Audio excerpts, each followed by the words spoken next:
নিচের প্রতিটা পাতার মধ্যে মানুষের নাম ঠিকানা লেখা আছে, তার হায়াত লেখা আছে। একটা মানুষ ইন্তেকাল করার 40 দিন আগে ওই গাছের পাতা ধরে পড়ে ফেরেশতারা আইনা আজরাইল হাতের মধ্যে দেয়।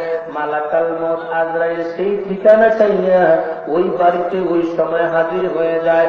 আমার বলার উদ্দেশ্য ছিল, আদম আলাইহিস সালাম যখন বললেন, মাবুদ আমি তোমার সেই বন্ধুকে দেখতে চাই যার উসিলায় তুমি আমার দোয়া কবুল করলা। আমার আল্লাহ বলে, আদম সফিউল্লাহ, এ আবুল বশর, আমার বন্ধু আমার কাছে মওজুদ রয়েছে নূরের আকারে। সুবহানাল্লাহ। আমার বন্ধুকে দেখতে চাইলেন, আপনার গায়ে তেমন সৌন্দর্য কোনো পোশাক নাই। আদম হাওয়া যখন জান্নাতের মধ্যে ছিলেন, বেহেশতি পোশাক গায়ের মধ্যে ছিল।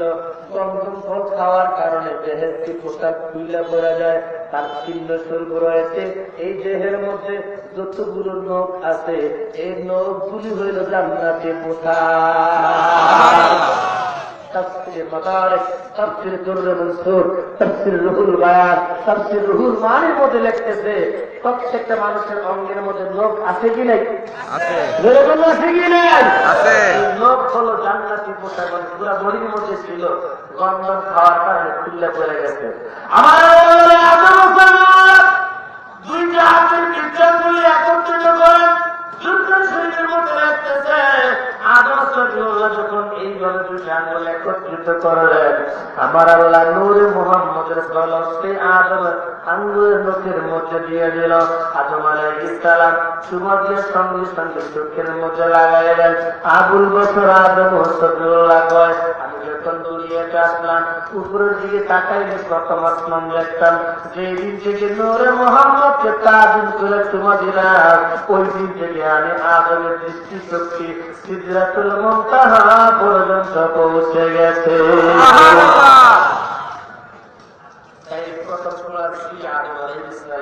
দ্বিতীয়ত এই সম্মান করে আমার নবীর নাম মোবারক ছিল তোমার সিদ্দিক আকবর আবু বকর সিদ্দিক রাদিয়াল্লাহু তাআলা আনহু। হযরত বেলাল আযান দিচ্ছে, আশহাদু আন্না মুহাম্মাদুর রাসূলুল্লাহ।